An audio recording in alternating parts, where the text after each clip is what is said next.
Bismillahirrahmanirrahim. Assalamualaikum warahmatullahi wabarakatuh. Berita Al-Hijrah 30 Disember bersama saya Al-Muhsin Muhammad Noor dan jurubahasa isyarat Azlina Muhammad Isa. Tajuk utama malam ini. Sudahlah rugi, kena bersihkan kedai pula.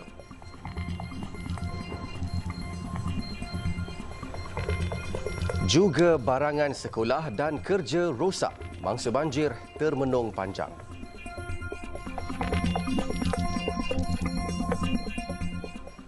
Semua pentadbir masjid dan surau yang terjejas akibat banjir diminta mengemukakan permohonan bagi mendapatkan peruntukan kecemasan. Menteri di Jabatan Perdana Menteri Datuk Dr. Muhammad Naim Mukhtar berkata selain daripada peruntukan RM150 juta dari Kerajaan Persekutuan untuk pusat pendidikan, permohonan tersebut akan dipertimbangkan pihaknya. Yang selain daripada peruntukan yang RM150 juta tu yang diperuntukkan oleh Kerajaan Persekutuan ni kepada pusat-pusat pendidikan, insya-Allah lah kalau ada permohonan yang dikemukakan oleh masjid ataupun surau yang mungkin terkena musibah ini, mungkin kita boleh pertimbangkanlah untuk kita berikan bantuan juga, insya-Allah. Tambah beliau, walaupun kementeriannya tidak mempunyai peruntukan khusus berkaitan bantuan musibah ini, namun ada agensi di bawahnya yang menerima peruntukan daripada kerajaan untuk tujuan itu. Untuk buat permohonan permohonan itu biasanya akan dibawa, ditulis pada saya lah, dan insya-Allah kita dalam konteks inilah sebenarnya agensi-agensi agama ni kita tidak ada peruntukan khusus berkaitan dengan bantuan musibah ini. Memang tidak ada peruntukan khusus. Cuma ada setengah-setengah agensi agama di bawah saya, contohnya Yapim, Yadim, diorang ni memang ada peruntukan yang kerajaan berikan kepada. Beliau berkata demikian ketika ditemui media selepas program bantuan banjir Rahmah Madani di Masjid Tengku Abdullah, Jerantut siang tadi. 29 mangsa banjir di Jerantut dan 126 mangsa banjir di Raub menerima sumbangan sempena majlis itu. Selain pelbagai bantuan barangan keperluan asas lain, sebanyak RM92,000 wang tunai diagihkan kepada ketua isi rumah terbabit. Kami tanggung rugi ribuan ringgit.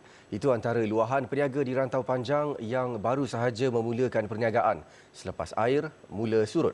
Menurut mereka, setiap tahun mereka sudah biasa dengan situasi banjir, tetapi paras bah kali ini lebih tinggi dari biasa selepas Sungai Golok mencatatkan tahap air tertinggi, iaitu 11.03 meter. Laporannya bersama wartawan Abdul Rahman Kunyu. Kedai-kedai di Rantau Panjang yang kebiasaannya dipenuhi dengan pengunjung akan tutup seketika pada musim banjir. Namun peniaga sudah lali dengan perkara berkenaan. Pun begitu, peniaga menyifatkan mereka menanggung kerugian luar biasa kerana arus air pada kali ini di luar dari jangkaan, sehingga barangan yang diletakkan di tempat selamat juga rosak selepas mereka membuka kedai semula. Peniaga yang seperti baru bernafas semula berharap kerugian yang mereka tanggung ketika bah mampu ditampung balik dengan hadirnya kembali pengunjung ke Rantau Panjang. Hari pertama lah berniaga. Barang pun tak kemas semua lagi. Tapi kenapa yang akan nak buka hari ini? Rasa-rasa dah lama dah tak buka kedai. Rasa semoga ada rezeki lah hari ini. Semoga ada sinar lah. Semoga orang semua dapat datang lah. Rantau Panjang macam seperti biasa. Marilah berkunjung Rantau Panjang ni untuk naik ekonomi balik. Sebabnya ramai peniaga sini memang terjejas sebabnya sebelum air naik lagi tu sebenarnya orang tak mari Rantau Panjang, orang ingat air naik. Jadinya tak ada orang. Jadinya harapan saya kalau boleh orang mari, orang beli, mari melawat ke, mari tengok, insya-Allah lah mungkin tambah sikitlah pendapatan kami sebagai peniaga. Mereka yang memulakan perniagaan hari ini perlu membersihkan kedai dari lumpur dan sampah sarap agar pembeli selesa. Sementara itu, seorang pengurus kantin Sekolah Kebangsaan Sri Rantau Panjang, Hamidah Hassan berkata kebanyakan barangan perniagaannya rosak. Walaupun telah bersiap sedia dengan banjir gelombang ketiga, kantin berkenaan tetap terjejas kerana air Sungai Golok melimpah sehingga menjejaskan sekolah itu. Sebab kalau kita letak atas tu, kalau jatuh juga tu macam gelah-gelah apa tu dia tumbang. Memang letak tu tinggi-tinggi tu. Macam peti air hari tu baru tu. Kita letak. Dah tinggi dah ikat pun. Meja dia air raju kot dalam tu. Dia berenang dalam tu. Banjir. Saya kan tak boleh niaga. Banjir tu tutup dulu. Dalam minggu tu tutup dulu lah. Sebab air tak kering kan budak-budak pun tak boleh nak itu juga. Nak bersih dulu lah. Nak kena bersih. Dia yang reda dengan situasi tersebut sudah bersedia untuk membersihkan kantin sekolah berkenaan selepas banjir termenung di sekolah pulih seperti biasa.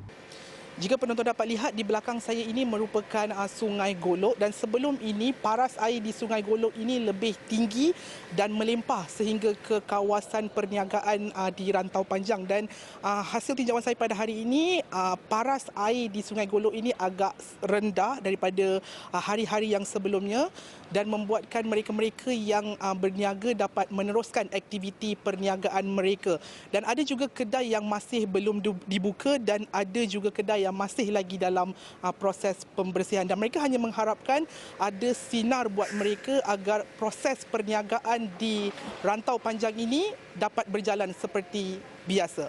Laporan Abdul Rahman Kunyu untuk Berita Al-Hijrah. Paras air sungai di Kelantan semakin berkurangan sejak Khamis. Sebelum ini ia melepasi paras bahaya. Untuk perkembangan lanjut, kita ke Kota Baru langsung bersama wartawan Abdul Rahman Kunyu. Silakan Rahman. Baik, terima kasih rakan setugas yang berada di studio dan ketika ini saya berada di Tambatan Diraja ataupun lebih dikenali sebagai Menara Tinjau Bandar Diraja dan di belakang saya ini merupakan Sungai Kelantan ataupun Sungai Kelantan jika sebelum ini paras air di Sungai Kelantan ini melimpah sehingga ke ruangan perniagaan di bawah tetapi pada hari ini saya sempat berjumpa dengan peniaga jika sebelum ini mereka boleh berniaga di bawah jambatan ini tetapi selepas air melimpah, air daripada Sungai Kelantan ini melimpah, mereka terpaksa dipindahkan ke bahagian atas supaya mereka berada di dalam keadaan yang lebih selamat.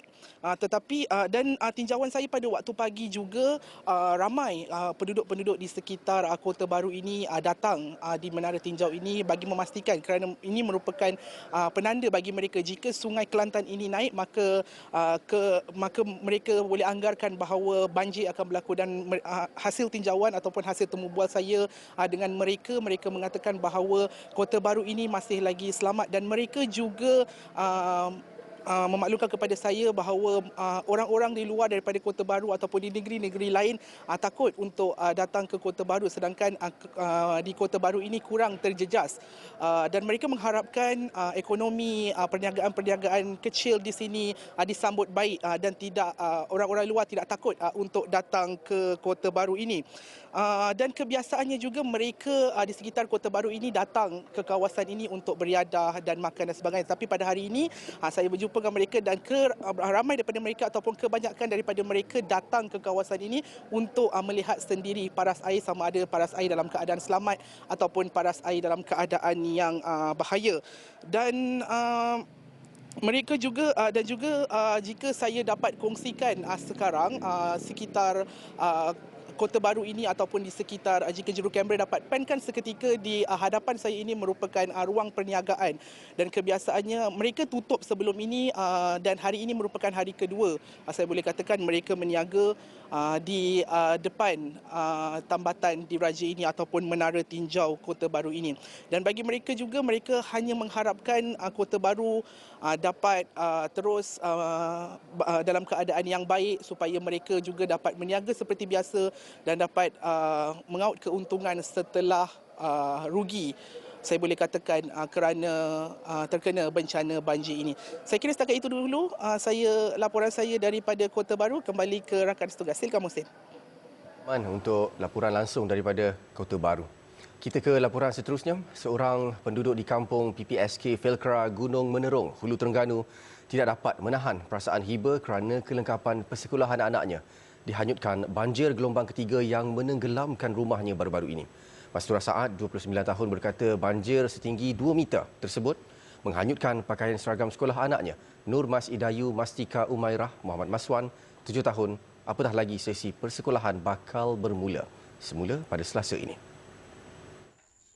Katanya segala kelengkapan rumahnya seperti mesin basuh, peralatan dapur serta pakaian mereka sekeluarga turut ditenggelami air bah dan lebih menyedihkan, peralatan kerja suaminya seperti mesin rumput juga rosak. Mastura berkata suaminya Muhammad Maswan Hashim, 28 tahun, bekerja sebagai pemotong rumput dan dengan rosaknya mesin pemotong rumput itu, ia akan menjejaskan pendapatan mereka sekeluarga. Bagi saya teruklah sebab banyak keperluan macam kelengkapan, kepentingan untuk guna lepas pada banjir ni mungkin tak ada lah.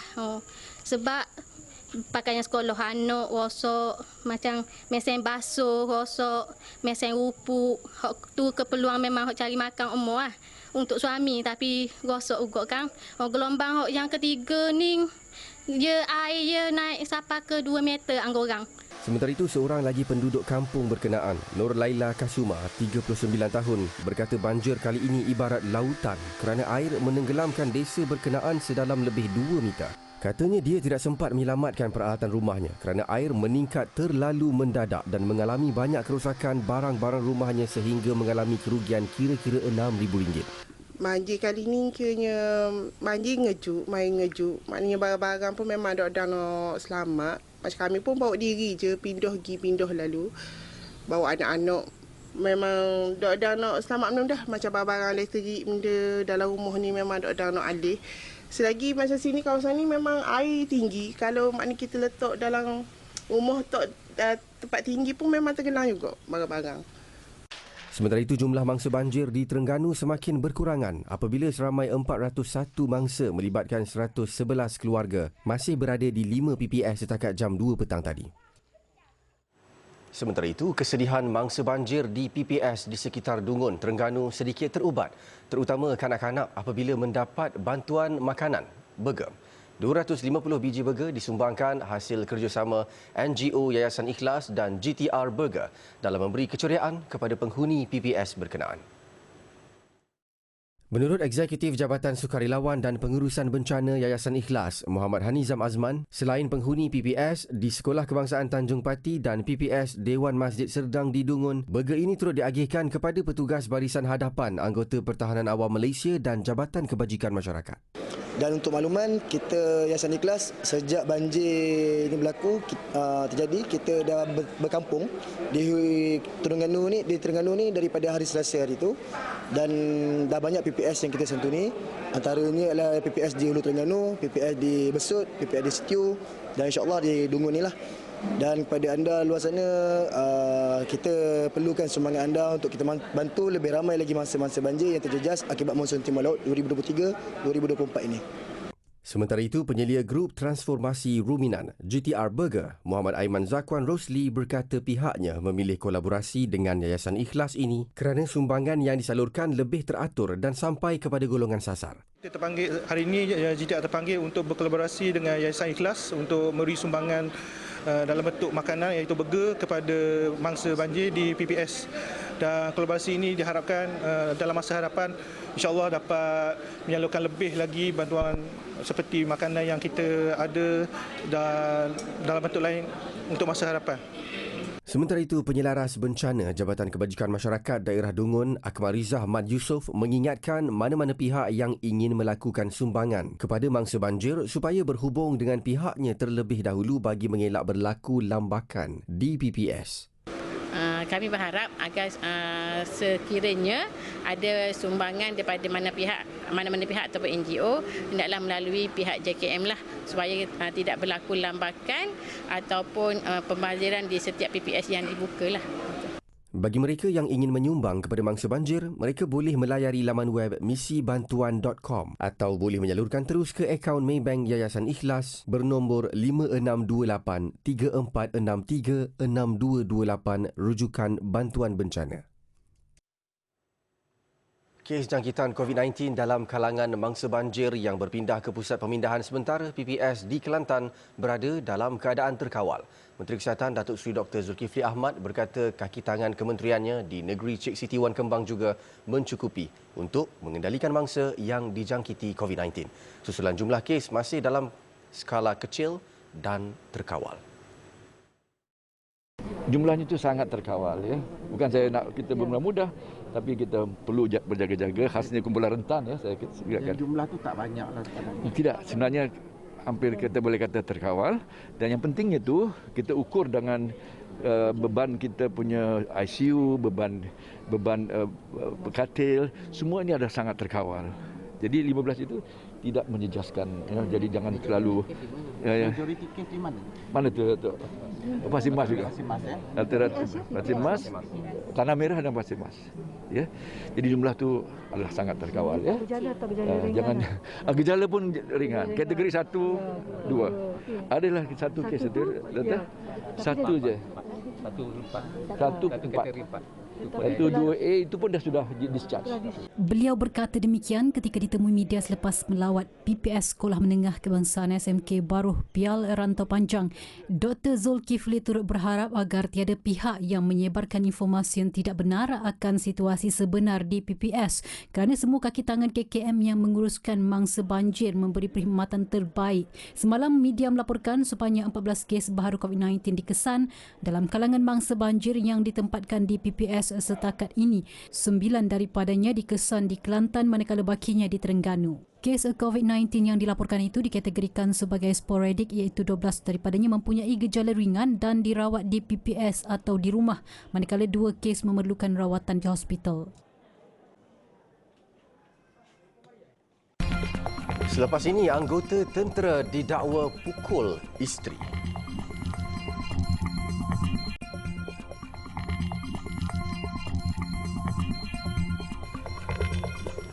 Alhamdulillah bertemu lagi.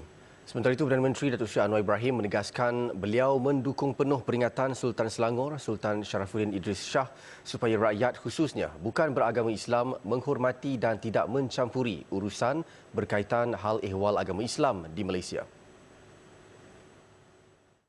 Dalam kenyataan hari ini, Perdana Menteri berkata jika terdapat sebarang kemusykilan dan bagi mengelak sebarang kekeliruan, pihak bukan Islam boleh menulis kepada Majlis Kebangsaan bagi Hal Ehwal Agama Islam Malaysia MKI.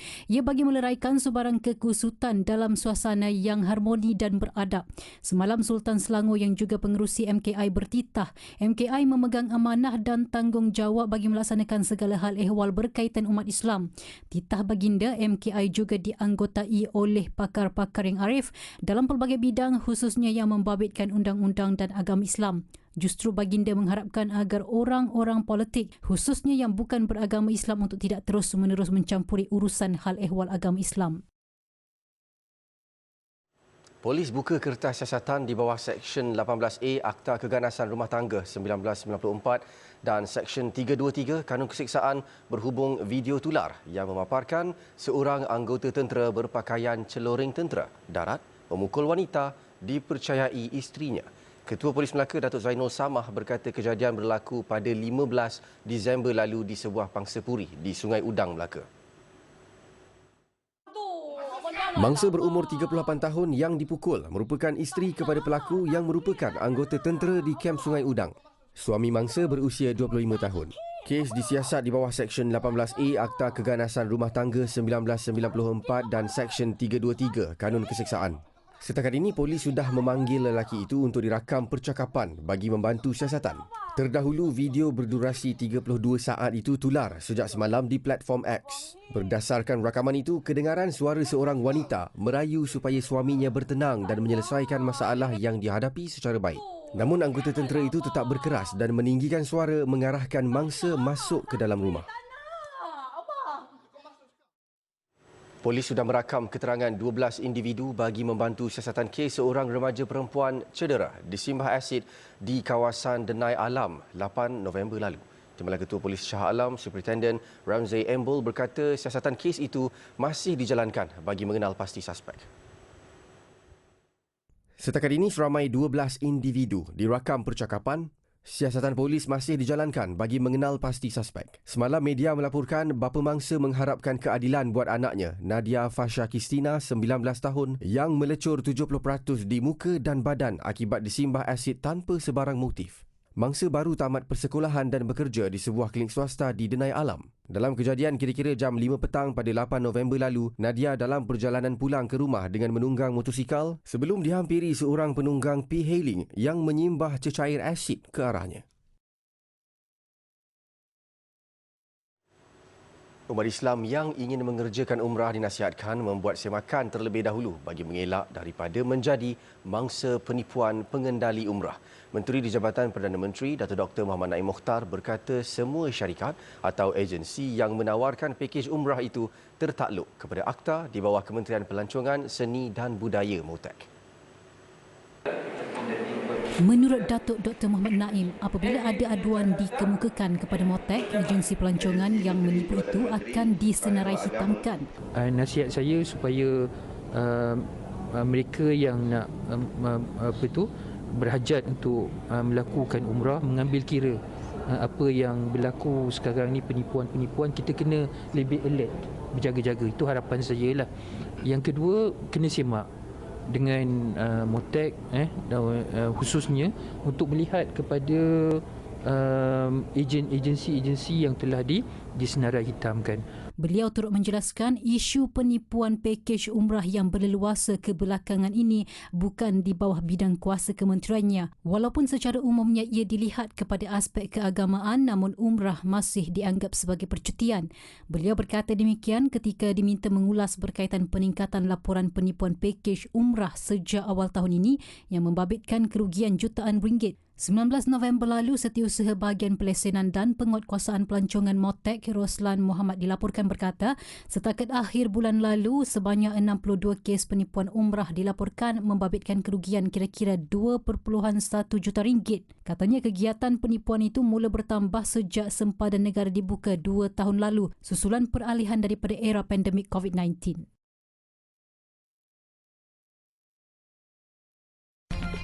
Seketika nanti, hampir separuh mangsa perang Gaza kebuluran.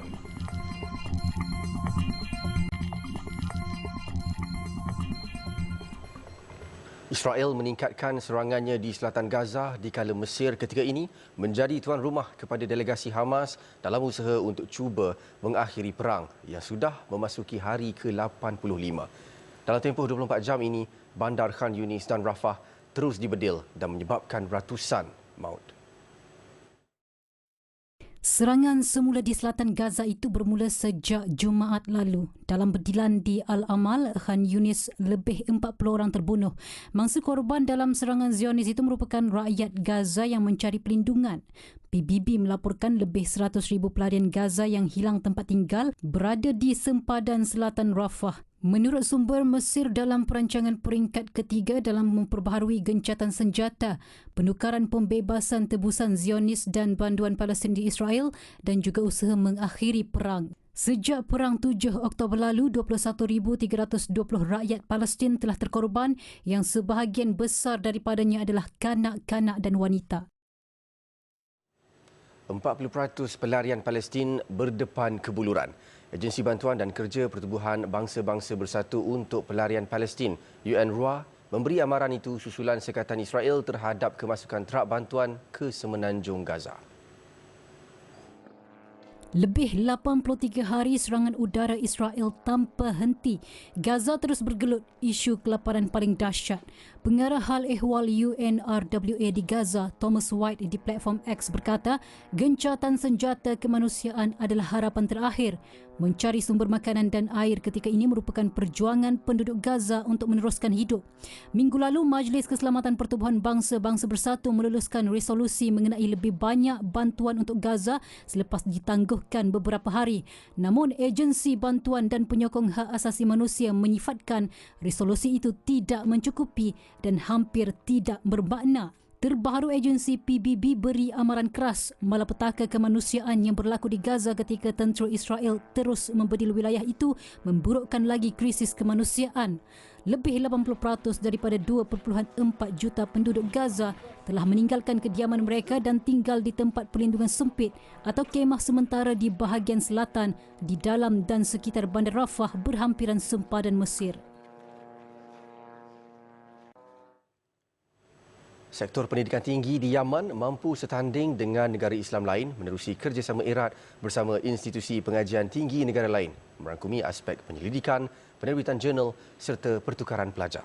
Usaha itu antara yang sedang dijalankan International Sustainable Research and Education Network, ISRIN, bagi melahirkan lebih ramai intelektual di negara berkenaan.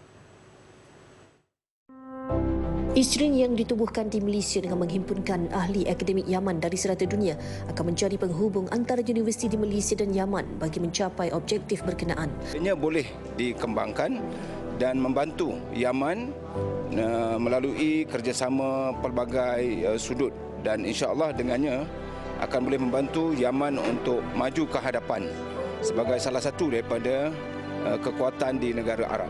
Untuk permulaan, satu memorandum persefahaman telah ditandatangani antara ISRIN dan Universiti Sabah Region di Ma'arib, Yaman. يا أبناءنا الطلبة لا سيما في التخصصات التطبيقية كالطب والحاسوب والفيزياء والكيمياء والرياضيات والأحياء وغيرها من التخصصات التطبيقية. Sebelum ini, Universiti Sabah Region telah menjalinkan kerjasama dengan Universiti Tun Hussein Malaysia UTHM dan merancang jalinan yang lebih kukuh di masa akan datang. ISRIN can be good in networking and introduce the universities to each other, and also to help the research students and also to help the talented student. Inisiatif ini juga menjadikan Malaysia sebagai hub pendidikan merangkumi bidang sains, sosial dan keagamaan.